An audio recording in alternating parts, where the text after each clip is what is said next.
Okay, hola, hola, hola, everybody. Hola, everybody. Buenos días or buenas tardes. I think everyone will be buenos dias still, depending on where you are. Welcome to this awesome session where we're going to be talking about reclaiming your joy in the world language classroom, whether you're a tutor, shout out to our awesome Tasha Teaches Spanish crew in the house from Arkansas. As a group, they're here contributing. And look, we always say we're here to learn, laugh, and grow together. And I'm so thankful for you all to take out the time. Gracias a todos ustedes por haberse tomado tiempo de pasar un rato con nosotras, porque vea, es un sábado, and I know this is official time to clean, chill, sleep, shop, do anything else but think about necessarily the classroom at the moment. Pero I think it's an awesome time for us to come together. And so I just wanted to give you all saludos desde el principio. Also, shout out to our awesome guest panelists, Dr. Cami J. Anderson and La Profe Hermosa de Bimor, La Maestra Regina O'Neill. These two ladies are pure gems. If you do not have a piece of paper and some notes, I am recording this session for playback, future playback. Pero look, that hand-brain coordination happens in the moment. If you need to type out your notes, do that, por favor. Yeah, just do that and do what you do, because that's just a beautiful, awesome sauce thing. And so thankful for you all for being here. Follow these ladies right now if you're not already following them. This is their handle on Instagram. You can also look them up on LinkedIn or in La Face. Pero I can say seguirlas, because part of learning, laughing, growing together, we are in a profession, and I always got to name it for what it is. We are doing things, we are underpaid, we are underserved. Teaching is like almost considered to be like a lost art, because it's not just skill. It is both skill, it's a science and an art behind it, but it has to be rooted in the heart, in el corazoncito. And so oftentimes people are making decisions that are either not in the classroom, have been out of the classroom for más de 10 or más años, or never even interact. Or their children that go to schools that do not reflect the schools where they're making laws and buying curriculum for and setting standards for. So there's this big disconnect, and we're right into the thick of it. However, even in the midst of todo eso, en medio de todo, we still play a significant role of what happens within the four walls, whether they are digital, hybrid, or traditional. We still play a role. And so because we play an active role in what classroom joy looks like, feels like, sounds like, how it's curated in our classroom, we want to talk about that, how we can help reclaim it, even throughout the rest of this school year. Okay, so we got our first giveaway. And I know it's an old school. I remember all of our in-person things growing up. We always had giveaways. Like that was just like an ongoing thing. And I gotta give the punctuality award to none other than Tasha of Tasha Teaches Spanish, because she was the first one here, y'all. And I never, let me tell you this, as a teacher, como estudiante, I never received the punctuality award. I got that Tico time all in my blood, okay? I got CP time naturally, and I got Tico time from my experience living in Costa Rica. And I am event oriented. When I show up, I am there. I don't always arrive en punto. But shout out to Tasha, you will get a $25 Amazon gift card. Please let me know which email address you want it to be sent to, and that will be sent to you as soon as we are done today. And don't worry, amiguitos, there will be another prize. Yes, and shout out to, Ryan de Carolina del Sur, mi amiguito with the bow tie. That's a Spanish teacher with a bow tie. He's infamous, or famous, not infamous. It's a good thing for it. So let's get right to it. I want us, before we even get to the discussion, let's all scan this, and we need to pause for the cause, because again, with everything going on, there's still ways to express joy. So I want us to scan. If you don't use Padlet, it is free, but they only allow you to use either 3 to 6, create 3 to 6 Canvas boards a month. And so what I like to do with my students with the free account, I frequently will, I will frequently use it. Oh, Tasha, well, guess what, boo? Gracias a Dios, tú llegaste en punto, la primera persona. And so I love using this, especially for my middle school and high school students, because whether I'm working one-on-one or small group or full classroom, as soon as they come in, I can use that QR code, and it allows them to have agency in how they want to respond. You can respond with words. You can respond with a video. You can respond with audio, which is great. We want our kids to get that practice casi todos los días, no casi todos los días, en español or in francés, alemán, árabe, whatever your content target language is. And so it's an awesome thing to do. It says, oh, I'm so happy, Deanna. Yes, I'm so happy you're here, mi amor. I know sometimes technology doesn't want to be our friend, pero gracias a Dios que tú llegaste también. So go ahead and respond about using words, sounds, images, or a GIF expressing what the concept of joy is in a creative and impactful way. What that looks like for you in general, and not even necessarily relating to the classroom, just in general. I'll give us about 30 more seconds.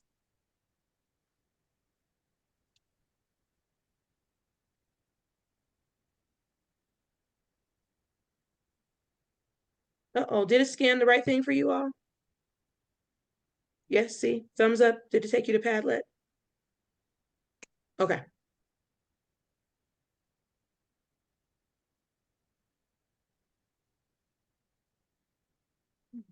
feel like I gotta make it a little bit más para arriba. Momento.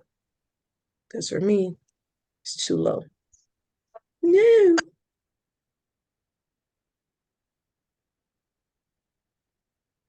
It's him. I need to move you up, buddy. There we go. Some of the phones may not register it as low as it was. Okay, ahora sí. And so as you can see, this is just a brief tool. Whenever I do facilitation, I want to use tools that you can actually use. I absolutely love Padlet just on the strength of you're able to capture something quick. You can use this with your children. And then even if you're working one-on-one, or if you have a small group with students, you can use Padlet and name that Padlet for the specific student. Oh, I'll put the link in for everybody. You can link directly. You can use it with a student, and then what's really awesome about it is you could just collect it almost like a portfolio, right? And so it's whatever you want. Oh, that anonymous. Oh, I love that. Oh, I'm loving when I say dance will always be joy for me. Yes, dance is definitely joy for me. I love that person. Oh, I need to give me a facial. Oh, I love it. Yes, I love it. Let me get you the link for anyone that wants to contribute. Click on the link. All right, just put the link in the chat. And we are going to continue because I want to make sure we have time for this awesome sauce discussion. Okay, compartir la pantalla. Okay, so that link is in there now. All right. Just want to acknowledge when we are talking about classroom joy, we cannot exclude ourselves from the equation, even if we feel like other people are.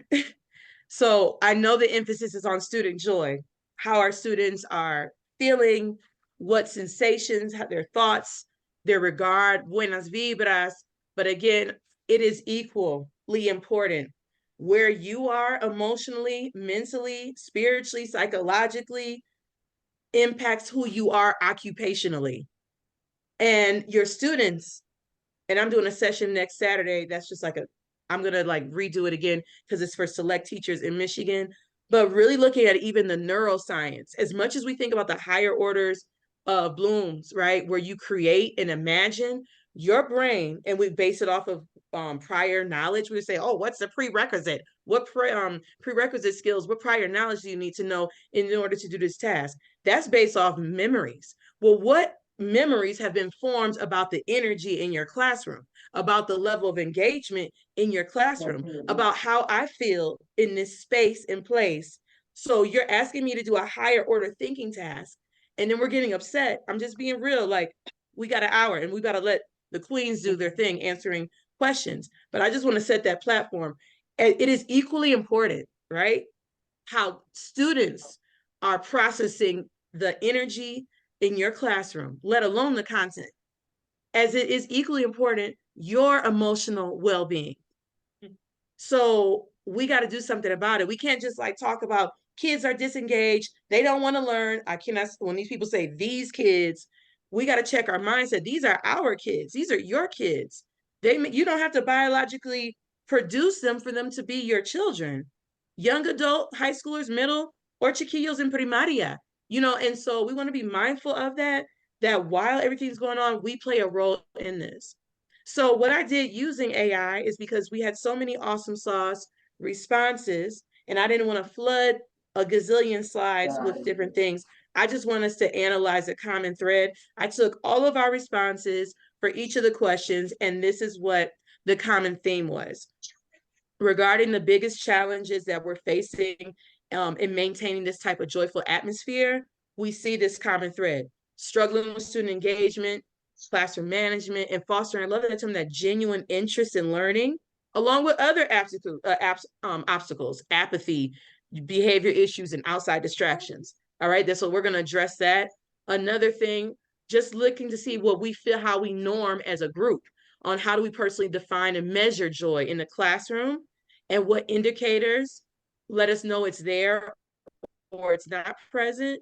Look at this common thread, this emphasis on student engagement. Isn't that interesting? That thread relates to what we said is our biggest challenge. One of our biggest challenges, the engagement, enthusiasm. And I would even say AI used the word positive. I would substitute that word positive for constructive, because everyone, you got to still be organically you. I love to dance and move. I love bright colors and movement. That is me.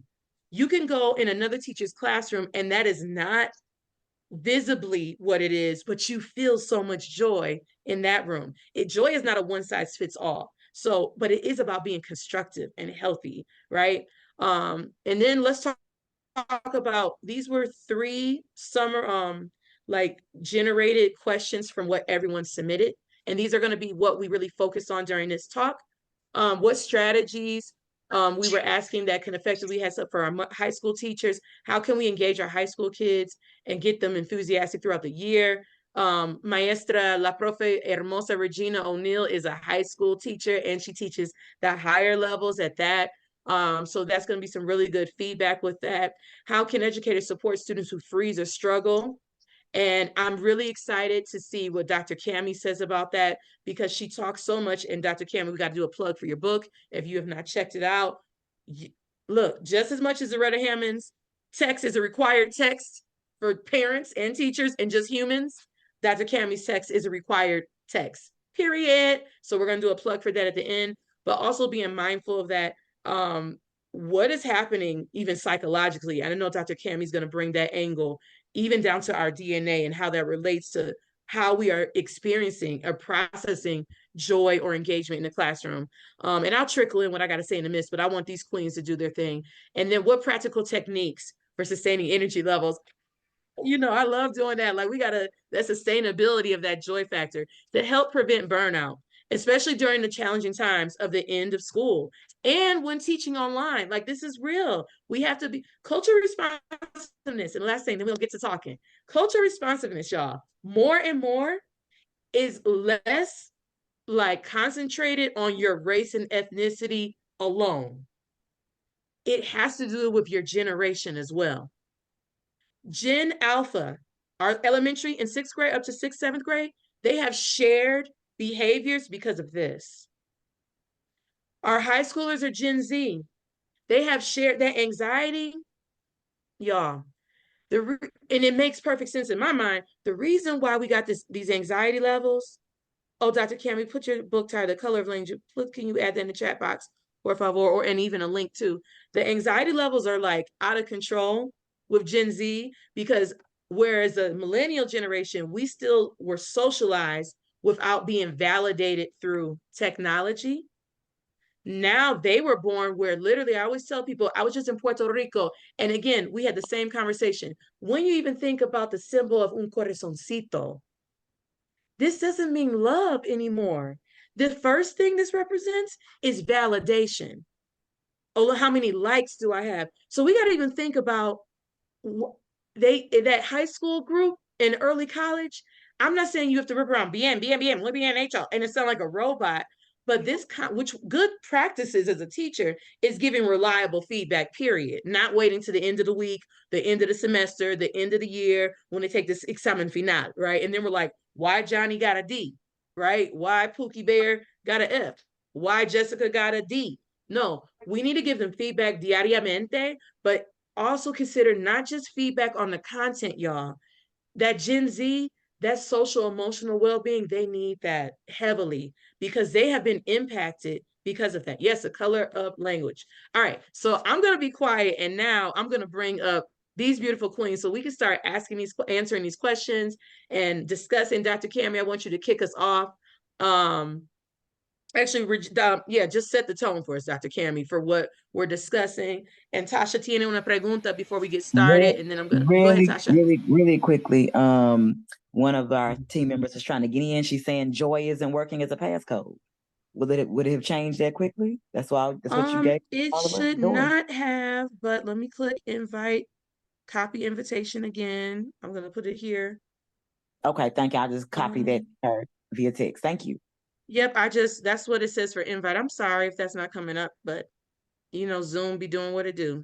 All right, so let's go ahead and get started. And let me put us in the main screen. Spotlight para todos. Ella también. Y yo también. All right, Dr. Cami, kick us off, set the tone. Profe Hermosa, come in as you do, and I'm just here to sprinkle that swag as we go along. That swag joy. I'm probably gonna ruffle a couple of feathers, but it's okay. But I think it works though, because I want to say Eula actually put it in the Padlet that joy is an inside job. And I think for this, I'm sorry. Hold on, un momentito. Hold up. I told you I take notes. Eula, you get a reference. I'm putting that in my book. Joy is an inside job. Yes. Okay, go ahead. Sorry. But I think it's important though, because I was looking at the responses and I was looking at what people are saying, bring them joy, and how they know that joy is evident in this and the other. And a lot of the stuff that y'all was saying was connecting to outside stuff. We gotta make the shift from having this joy go from outside in to inside out.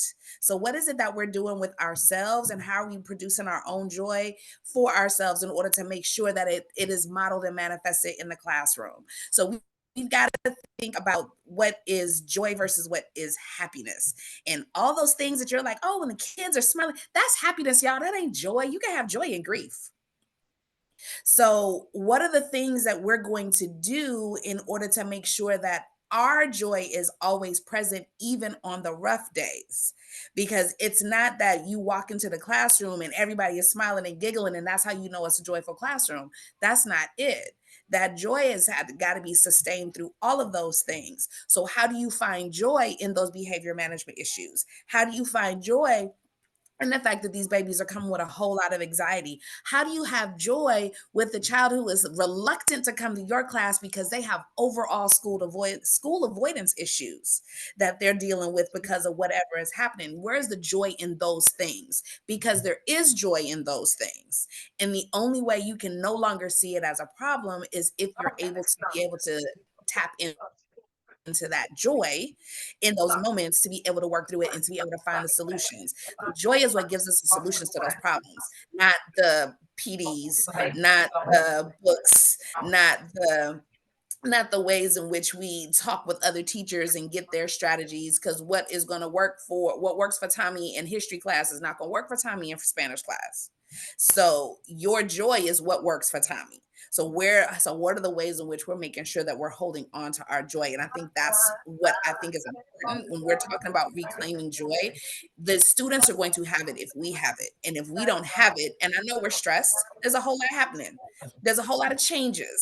But how do we then make sure that that joy is still present for us, so that the kids know it's okay for them to be able to express their own in whatever way is possible? Let me insert one thing. I love the fact, shout out to Eula, primeramente, that joy is an inside job. That's like what my theme has been, like doing this inner work.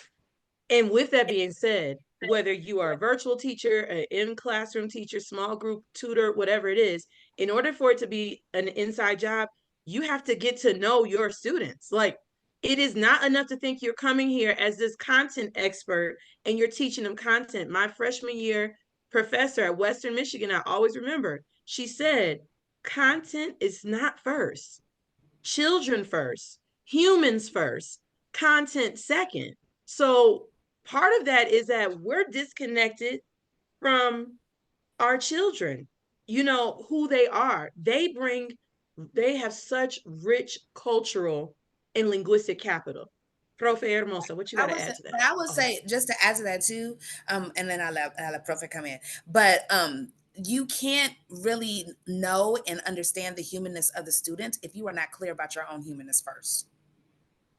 So if you don't have that level of clarity, you're never going to connect to those kids, because if you can't connect to yourself, then how are you going to connect to other people? So you got to make sure there's a lot of inner work that we miss as teachers because we're too focused on the content. So with there's a lot of inner work that needs to happen in order for that to be able to be successful.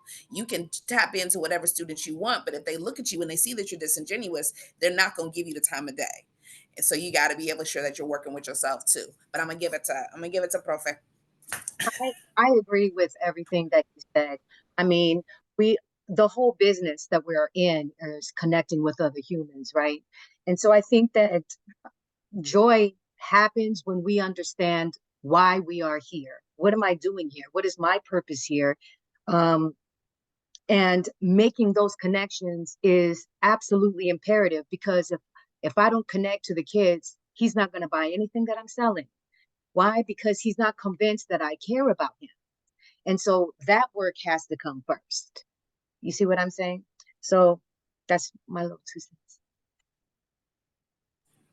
so that also can put us in a place of vulnerability, right? Because we wear so many hats. Just it's not even one hat, it's not even just being a teacher. Because if that's there's so many hats, like sub hats underneath this so-called umbrella of one hat of being a teacher. So doing that inner work, first of all, ladies, what would that look like to you? I know for me, and this is the thing, I am a hindsight mother scrubber. I post whatever I've experienced. I can be reflective. But my challenge oftentimes is being insightful in the moment, into the thick of it of whatever. And at times, I can experience like a flood of emotions.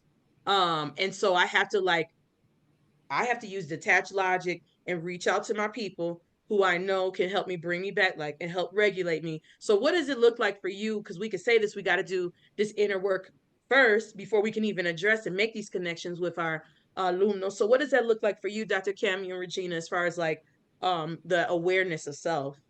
I think for me, vulnerability has to be my stage. Like that's where all the performance happens. And this isn't like giving the kids all of the little insight and tidbits, but it is being comfortable making mistakes in front of them. It is being comfortable coming in and saying, hey, today's not the day. So this is what we gonna do.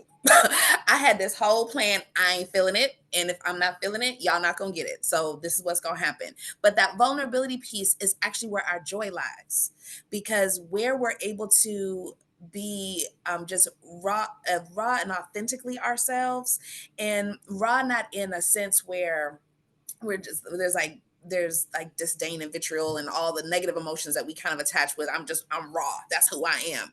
We're not really thinking in terms of that, but in terms of being able to just simply take off our jackets in front of our children while we're teaching them, and being able to, so I literally say that my stage is vulnerability. So you're going to see all of it, and I'm going to let you in on this process. I'm going to make sure that you're clear when I'm like, "Ooh, that's not working, and this is why it's not working." And that actually helps, because also not only are we teaching them content, they're with us 6 hours a day. They're learning how to be functional adults by what it is that we do in the classroom. So if they don't ever see moments of vulnerability, they never know it's okay. So I have to make sure that I'm giving them this letting them see, lay to bear, I guess, for all intent and purposes, just everything what that's going on. It's like I tell my college students, I teach them online. I tell my college students, like, listen, I got 4 kids. You gonna send me an email, and I am not gonna respond to you in 36 hours because I got 4 kids and they all in activities. So it might be 42. Don't call the dean, because I'm telling you it's gonna be 42. And they appreciate that, so that when they call and say, oh, Dr. Anderson, I just found out I'm pregnant and this pregnancy is rough, honey, I get it. Get you some ginger hops and get that assignment in next week. Okay. And it allows them to be able to feel that humanness, and that being able to have that is important for especially children, because where else are they getting it? Like like the school is set up for worker bees in, let's be honest, the prison system. So where are they going to see that it's okay to have to be vulnerable unless it's us that's showing them how to do it? I absolutely agree. I think that one of the biggest mistakes that teachers make is asking, and then expecting students to do something that they are not willing to do themselves. Don't There ask we a go. child to do anything. Don't ask him to pick up a pencil. Don't ask him to do anything that you are not thoroughly willing to do yourself. So if you want him to be vulnerable and honest and tell the truth, you've got to do it too. You've got to do it first. Why? Because we are the models. We're the models. So when we are strong, weak, happy, sad, but we can show them how to do it in a healthy way that does not cause harm to myself and it doesn't cause harm to others, that's an incredible life lesson. It also brings us closer as humans. And now they trust me. You see what I'm saying? And so I think the vulnerability piece is something that has to happen if you want to be successful with any sort of positive human relationship, Yeah. not just teacher students, but with your colleagues, with anybody, you know. Yeah, Profe, I know when we spoke in the fall, something that you said that still resonates with me, and I also observed this about you. So you're talking about like the human connection of the vulnerability. You just said specifically, don't expect your kids to do anything that you aren't willing to do yourself. You also model scholarship as far as like your your passion for Spanish literature, for reading, like it aligns with the levels of Spanish that you teach. So you are bringing them top quality. You know, it's one thing we like to say rigor, because that's just what we've been told. That's a buzzword. Oh, I'm culturally responsive, or my lesson is full of rigor. But to me, I feel like you, como profe de nivel español avanzado, you really embody that. She's written you all, and Regina, if you can please let us know that memoria, her memoria. Oh my goodness, Dr. Cami, I can leerla. Every time I just even begin to read it, I have my highlighter, I have my pencil. I'm taking notes from it, because when I'm saying you embody this scholarship, as I know we have Dr. Cami, who is at the doctorate level, right? But we are all in field, actively gaining field experience, whether one-on-one, small group, hybrid, virtual, or in person. And so what are you actually talk about engagement? Kids know. I love what Jada Kids used to say. He's real. He's not. She's real. She's not. Wait a minute. If you're real in the London, clap your hands. Like kids are the best readers. Us adults, with all our years of trauma, we're the ones that are like, does he really love me? You know, but kids know who's bringing it. And that has nothing to do with perfection. I speak, because you can have someone that's a native speaker, you can have someone that is a master at whatever they're doing, but their heart is not in the right place, right? But it also reflects, if your heart is where it needs to bring, you want to bring. Carter G. Woodson, the founder of Black History Week, then turned monk, said it's not enough to just want to uplift people. You have to develop them. So how are you going to be trying to uplift and develop if you yourself don't know what you bring into the table? Like, and so that's also part of reflection. I know straight up, being 100% honesta, the days that my class was not doing what it was supposed to do were the days that I was underprepared, or, but life be happening too. But I'm talking about the days where when I just checked out. Profe, you got something to add to that? No, I was listening to you. I was absolutely listening to you. And so that happens recently. I'm currently working on national board certification, y'all. Please send good vibes my way. I'm going to Okay, when you get that, y'all, we are turning up. Okay, like send good vibes my way, because the kids know I am an absolute mess, you know. But I just stay honest, stay honest, always stay honest, and just try to keep my, best foot forward. And then it turns out well, and then it turns out okay. Yes. Okay, Profe, I want to also ask you this question based Mm. on the common theme. What strategies, because you're a high school educator, what strategies effectively motivate high school students to engage in learning and maintain this enthusiasm? What's some strategies that you employ regularly? Um, I don't want to sound redundant because a lot of what I'm about to say is stuff that people already know. Number one, you got to captain your ship. If you're not in charge, I don't know what's going to happen, dog. You have to captain your ship, and everyone has to know who's in charge, and everyone has to be okay with it. And if you want to enjoy this space, I tell them, I say, you came into my space. I did not come into yours, my darling. You already know how I am. You know where my expectations are. You either get on my page or no hard feelings, but you're going to have to get your stuff and call your mama and tell her what's going on. And usually that's all it takes. Usually that's all it takes. So reminding them that you are always going to be consistent with your expectations. I'm not going to change up on you. Tomorrow, you see this is going to be the same. And then the next day, and then the next day, so that there is no question on what is the vibe going to be like in her room. I came in, I know I have to work, even when I'm tired. Even when I'm tired, even when I don't feel like it, I just don't want to. Now, when you're sick or something is there's something it goes beyond, something is out of the ordinary. I've conditioned my students to say, Profe, I need a minute. Profe, there's something popping off. Just I worked too many hours last night. Please, I know you don't let people lay their heads down, but please, please. And in situations like that, I send them to my office and say, go take a nap or something like that. So I am sensitive to things that happen naturally to everyone in life. But the idea is I'm preparing you for life outside of high school. You understand? And grown folks handle their business. Yes. Whether Yes. we like it or not, we handle our business. And sweetheart, even though this is hard, we can do hard things. We about to do hard things. You see what I'm saying? Yes. Oh no, I can't. I can't wait for you to do it because you're about to do it in front of everybody. Everybody.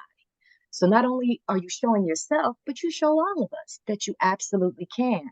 Because there's a difference between I can't do it and lady, I don't feel like doing it, and I resent you asking me to do And see, it. And Profe, but that ties back to what you're saying about showing up, being consistent, right? So being, and that even more so in this era with our Gen Zs, which are our high school students who struggle with anxiety like crazy, having a see, we got to go deeper, y'all. We want to have a greater impact. We have to do that inner work as we talked about. But it's the concept of, it's not enough to say, oh, I have an inclusive space, because there's a lot of great things, but it becomes superficial if we're not. What does that mean? Oh, I celebrate something 1 month or 1 week? No, I'm consistently, you have created with your consistency and the love, because y'all, I be studying different languages. And this is one thing that has like been such an eye-opening experience. The way that you say love in Hebrew is ahava. And it's interesting, as much as we think about like some of the Semitic languages sounding more harsh, compared to the Romance languages or modern languages like English, we say love, amor, amor. It sounds different versus ahava. That sounds harsh. But when I was listening to this Hebrew linguist, she said the root that's hidden behind that word means to give. So when we say I love my students, I love, what are you actually giving them? Like what energy? Because 70% of communication is nonverbal. So when they, from the time, and that means your consistency, let alone even your tone. Dr. Cami talked about that last year in Detroit at our Spanish Swag Symposium. We still coming back in person, y'all. We just doing the remix. And actually, I'm telling you now, mark your calendars if we're going to be in Puerto Rico next year. I'm combining my stuff with tech. My school, those Puerto Rican teachers loved what we got going on. We're going to support their conference, because this is literally the first type of Oh, girl, I'm getting chills. Oh, it's gonna be a weekend getaway. We'll have our Spanish swag time when we come together. Oh, I'm getting chills, y'all, because they loved. We're gonna bring all that, and it will be a space for us. Literally a weekend getaway. You can just take off a Friday. That's it, and you'll be back home Sunday night. Go to work on a Monday. Their conference is generally the end of March, so I just went, or the beginning of April. It was the first week in April. See me more. That's one of my goals. That's one of my goals. Hey, you're gonna love. Look, we're That's going there, definitely y'all. I got my tan line. But it's amazing. We're gonna connect. But that's a side note. But but we the need other that thing I was physical agreement. But go ahead, mommy. yeah, I was also going to say focus on themes that I focus on language that I know that they use anyway. They know that I know that they use it anyway. That way, I'm not wasting time teaching them language that more than likely they're not ever going to use. It's a waste of time and it means nothing to them. Everything that I give them is something that they would say in L1 in their first language anyway. And I think that is also helpful because now I'm making it personal to them, if that makes sense. Yes, yes. So that's Okay, one I want way to hit. Oh, to keep I know it's a list energy of some. high. Sorry, go That's ahead. that. No, no, está bien, lo siento. That's again, we have these terms. That's cultural responsiveness. Their generation, la generación es parte de la cultura también. It's not only your phenotype and then the experience associated with that. That is a major part that you cannot be like, oh, I don't see colors. Well, okay, you don't have to if you choose not to. That's also a form of privilege to like not give a F. Pero that their shared experiences because of one's phenotype, right? But their generation at the same time, you got to be make it personal. I want to hit up this second question because I know I want to try to get as much as possible. Dr. Cami, take us on answering this one. How can educators support students who freeze or struggle in specific learning situations, such as encountering heritage speakers or dealing with disruptive behavior from peers? She's making me pull out my old school psychology stuff.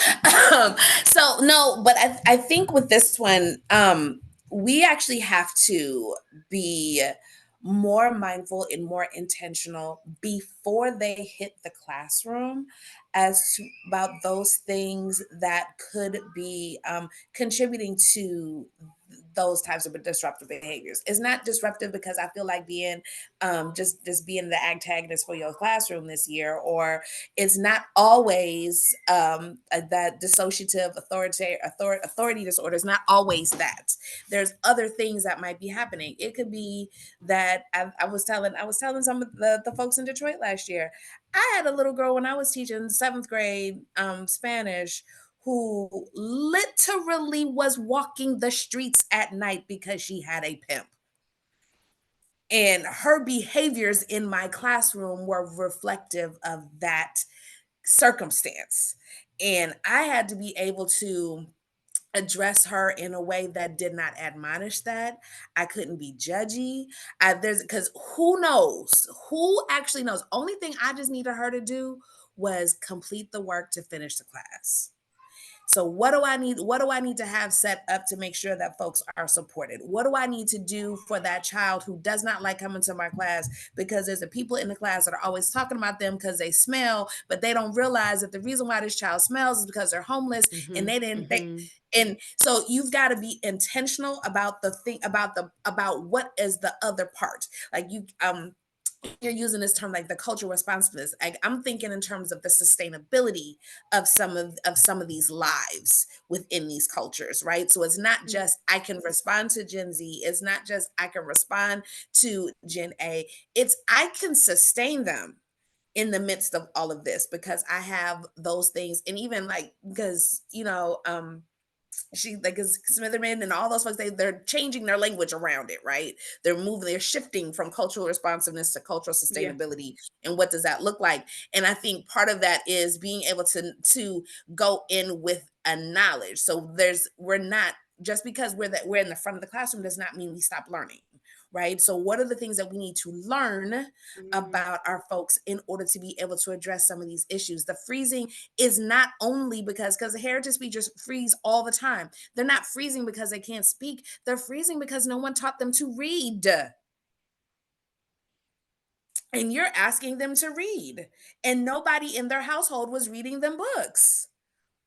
But they're So, fluent. And but they're fluent, and they don't understand, and they don't understand why me just saying it isn't enough. I'm saying more than them. So why is it that you making me do this other stuff? And that's what's causing a freeze. So us being able to be intentional about what all is coming to us. It's not that we're getting 40, I'm saying 41 because I had 41 one year. It's not that we're just getting 41 new bodies in the beginning of the academic year. It's we are getting we're getting a collection of banks. We're getting a collection of banks. We have a collection of banks that are coming into our classroom. And what we know about banks is that everybody deposits there. Everybody got their money in a bank. From every walk of life. yeah.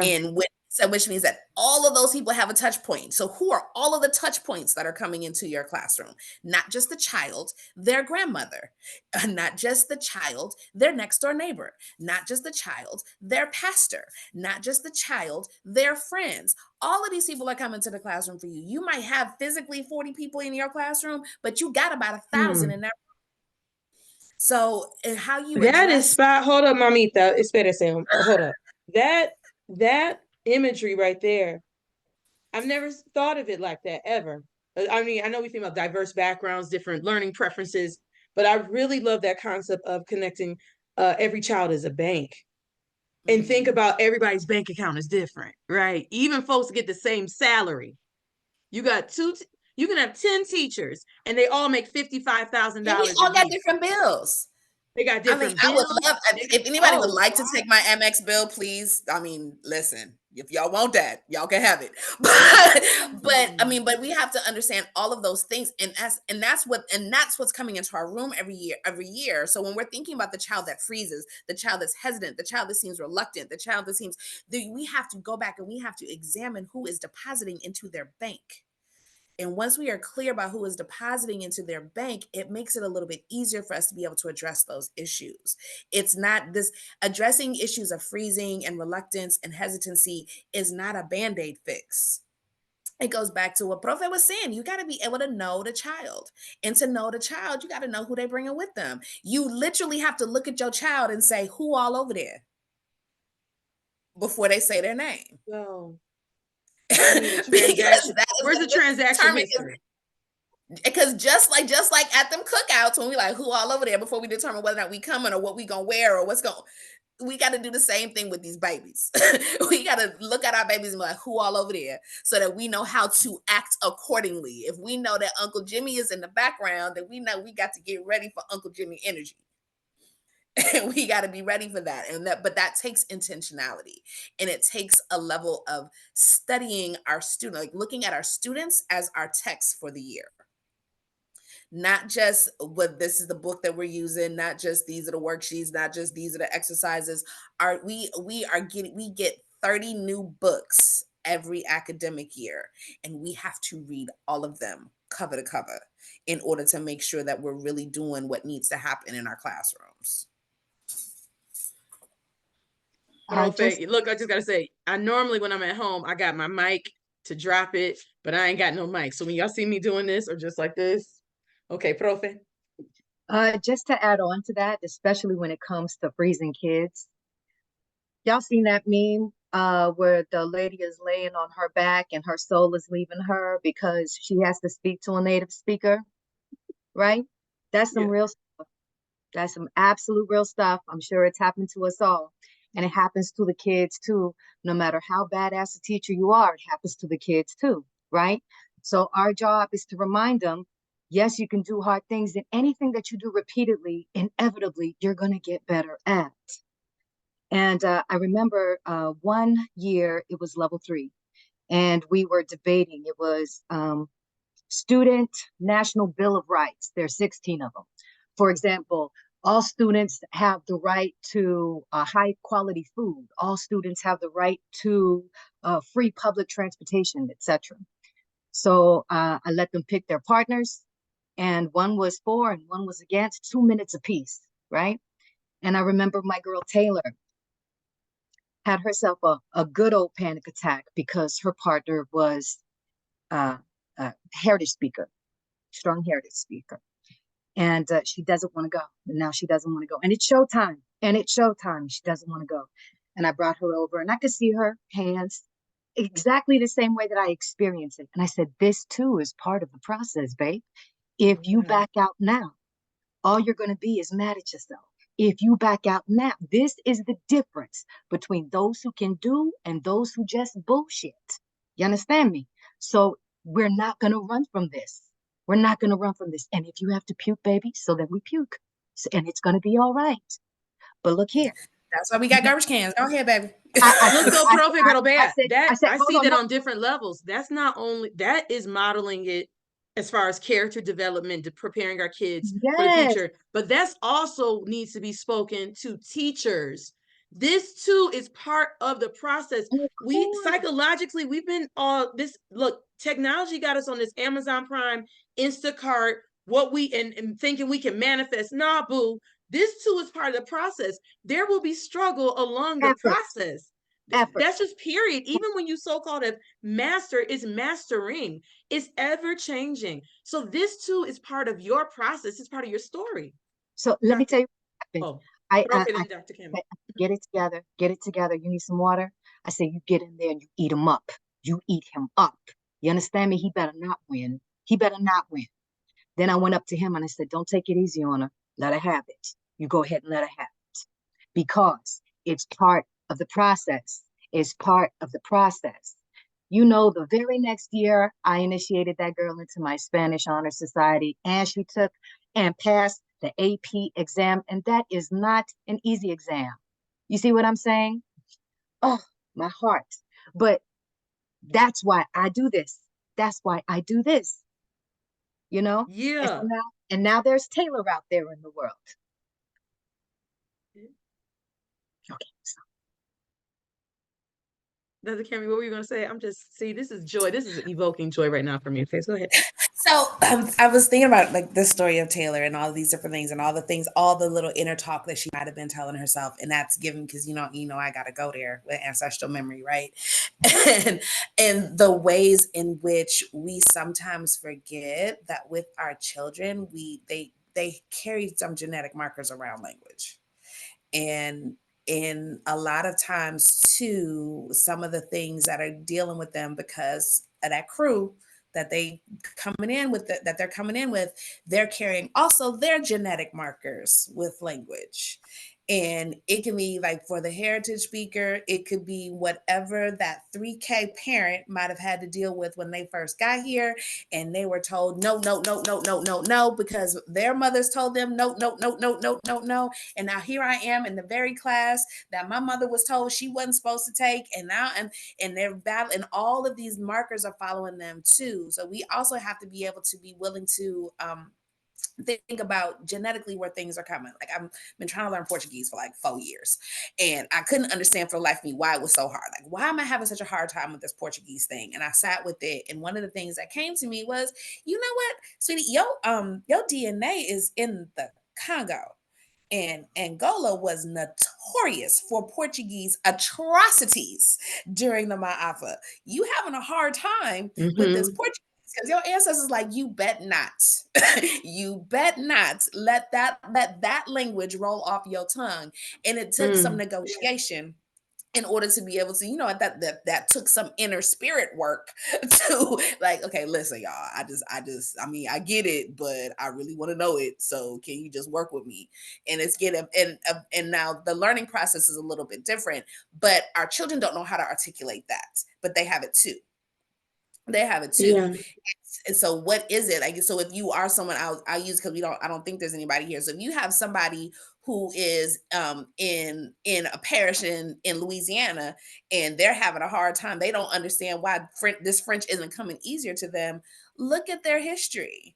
What family owned the plantation that their ancestors were living on? If there was a French plantation, that might have something to do with it. And we don't always think about those things. We don't always think about what that genetic connection might be, what that DNA thread when it comes to our connection to language might actually be. And we sleep on that sometimes. And being able to even just let that marker know it's okay is an easy fix. That's the easy fix. When she was talking to Taylor, she wasn't just telling Taylor to get the confidence. She was talking to Taylor's genetic marker. Girl, you got this. Yeah. I understand. Yeah. Let's go. You have always, but black children need to remember that they've always been a multilingual people. Always. There are 54 countries in Africa and thousands of languages. You think we were just talking to the people next door? How do we do commerce if we weren't speaking these other languages?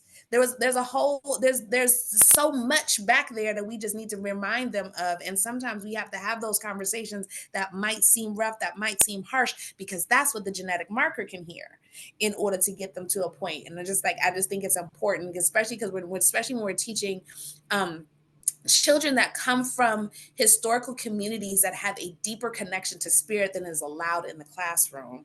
We've got to be able to know the different ways to be able to tap into that spirit in a way that is amenable to the systems in which we work, but then also can address some of those other things that are happening with them that we might not always pay attention to. Okay, hold up. Okay. That's why y'all got to check out the color language is in the chat.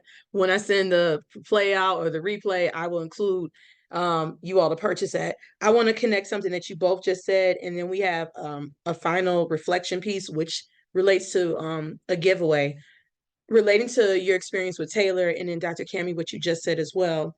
I can say my personal journey as learning Spanish as a second language. I was never affirmed in this learning process directly. I was inspired, but like that affirmational piece, it didn't happen in high school. It didn't happen in college.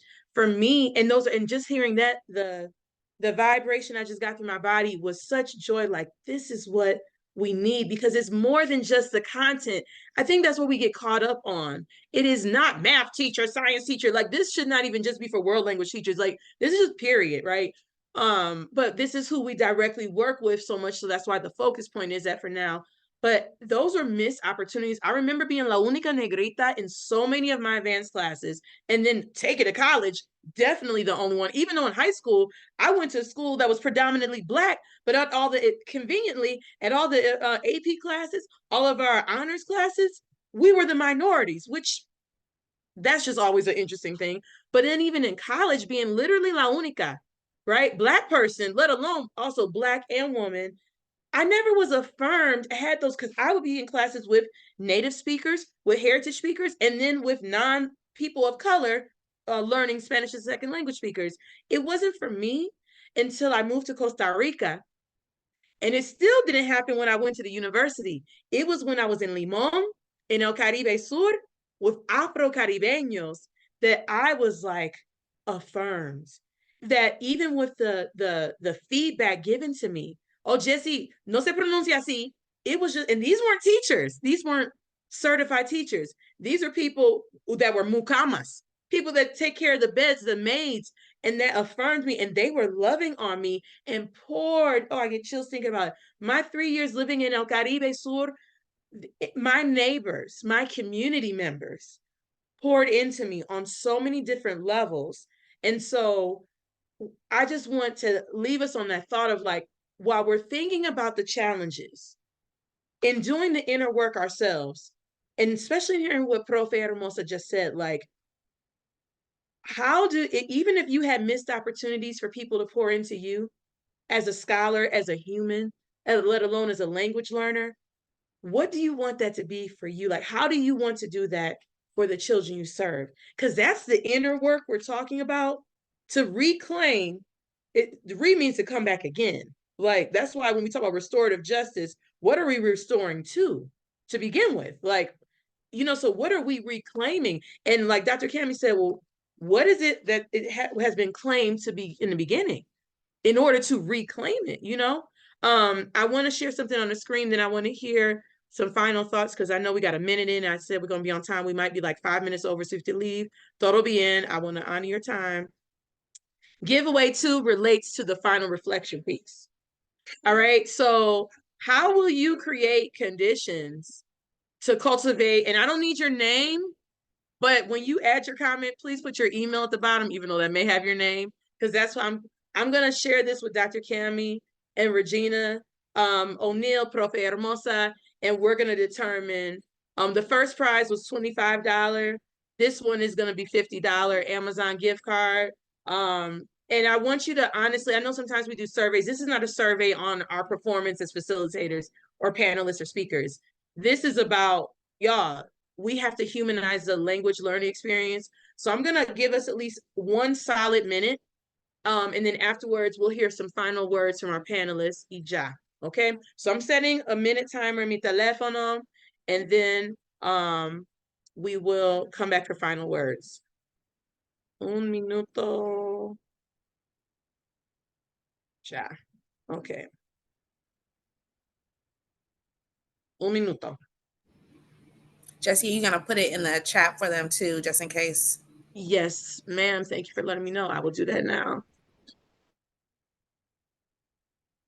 And donde está? How will you create for the, and I love that the question is saying literally for the rest of the year. Like, I don't like, and I really wanted to say starting next week, but I really wanted to do that, but I said for the rest of the year, because it's, again, we're humans, life happens, and it's not like, oh, I'm going to do this on Monday, and we just think, check this off our box. No, this is like ongoing, and you still have a month or a month and a half left of this school year, or 2 months, sadly, for some people. I mean, sorry.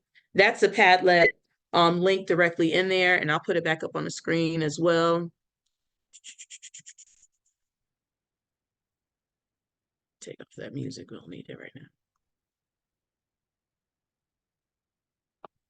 And again, I don't need your name, but I do need your email address, and we're going to vote. So write your caption, and then please put your email address that I'm going to send the Amazon gift card after Dr. Cami J. Anderson and La Profe Hermosa Regina O'Neill help me determine who should be the winner for that. But be your authentic self, you know, and maybe, but we have to all level up. We cannot extract that's the biggest thing I find with novice teachers and veteran teachers at times. We just teachers, period, all of us, not just teachers, in our personal lives. Like Regina was saying, like, this is about human connecting with other humans.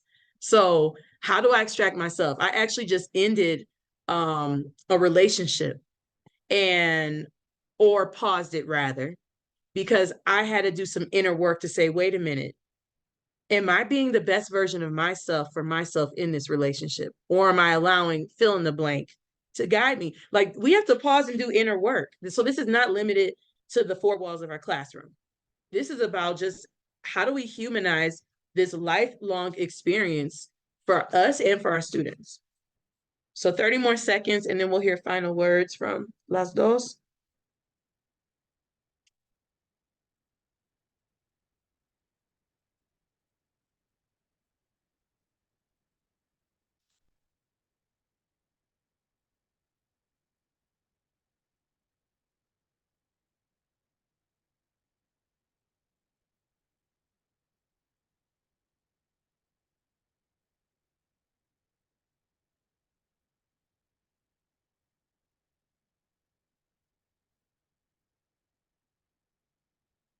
Ok, 10 segundos más.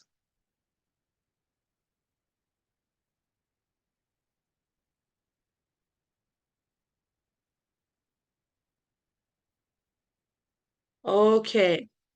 And be sure again to follow these awesome sauce women. Stay connected with them, and we will be doing more fireside chats as we go along.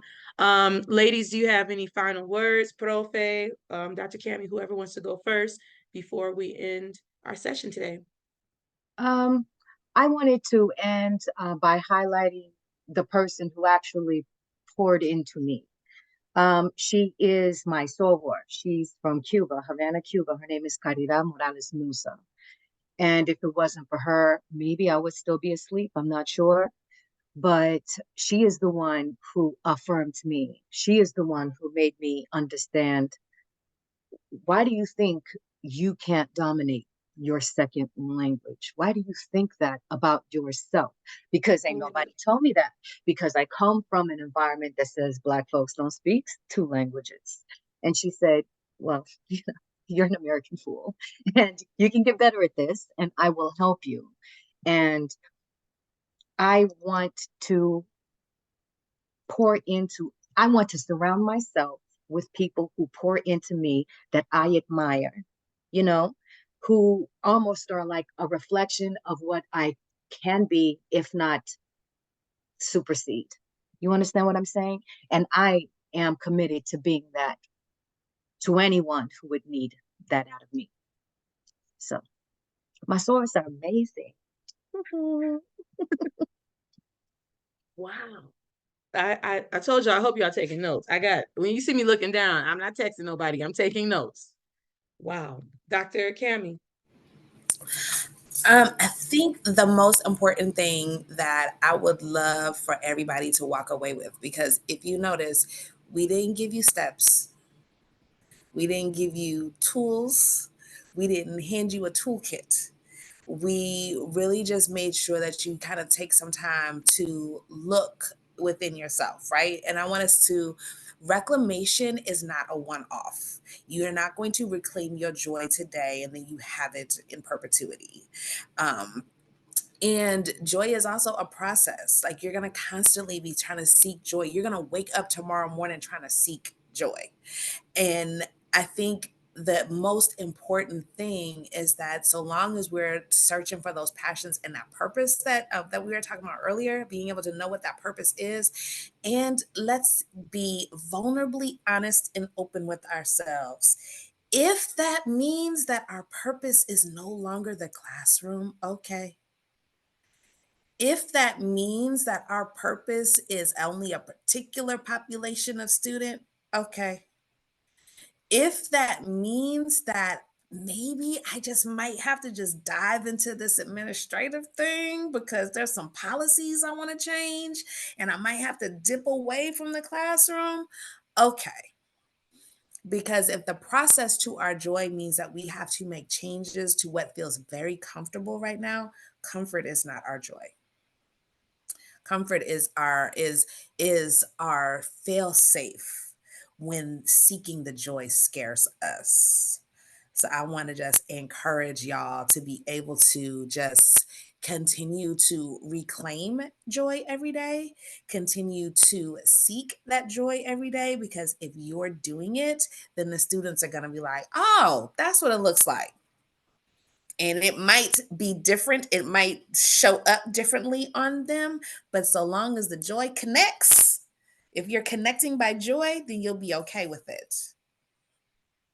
Mm-hmm. Okay, I told you I ain't got my mic. What you want me to use, la botella? I can use a botella plástica. Okay, I'm dropping it a whole bunch of times. And also everything that I'm seeing in the chat box. Os quiero mucho. I'm so thankful for you ladies and for all of you joining in. I just want to encourage us all, be organic. And being organic means you got to be real, right? Like, we all know the French fry test. If you put a McDonald's French fry up in your car, you drop it, a year later, it's still intact. That ain't real. That's phony. That's fake. It's not organic. And we just got to let's just humanize the language learning experience. ¿por qué no? That's part of the joy factor, and who you organically are. Identify that, recognize, acknowledge it, heal, and continue to heal, and heal some more. But that's the joy. Like, what gives you joy? Last thing, and then we're done. And again, it's not a one size fits all. I met an educator in Atlanta last year. And I never forget this, I was doing a PD session with middle school. I had elementary, middle, and high school group. But during the middle school session, she kept looking up at me, but she was like doodling. And when I circled around, she was doodling. I'm thinking, this is so disrespectful. How's she up here? And then at the end, she handed me the picture. And she's like an illustrator. And it was me talking, and she was putting my key points in bubbles and call outs. And I said to her, I said, you know what? As popular as it is right now for kids to watch and listen to stories while someone is drawing, what if she's not going to be up there dancing? That's not her. That's me. I said, what if you taught your vocabulary, but at the same time, with a webcam or old school overhead projector, taught the kids how to draw something that relates? They'll be so bought into it because they see you are being a part of you that gives you joy. It's an inside job, Diana, and in order to do the inner work, it just naturally flows. That's just what it is. So do that inner work. that ongoing, thank you, Eula, you set the tone, boo-boo. Thank you, boo-boo, for doing that. But seriously, like commit to that and, you know, just feel that joy. So os quiero muchísimo. Love you all so much. Continue this fight. It's ongoing. Yes, Diana, igualmente, when I get back to mi oficina, mi casa in Detroit, that's going up. And trust me, all these bars y'all were spitting, it's going to be on my Instagram feed. I will be citing the people, so I'm not going to take credit. And it will go in my text that I'll be releasing soon, darling. But love you all so much. Thank you, ladies. I appreciate you all. Bendiciones. Que tengan un super buen sábado y nos vemos pronto. Ciao. Bye, everybody. Oh, one big wave. Can we all do a big hearts? Human eyes. Heart. Okay. Ciao.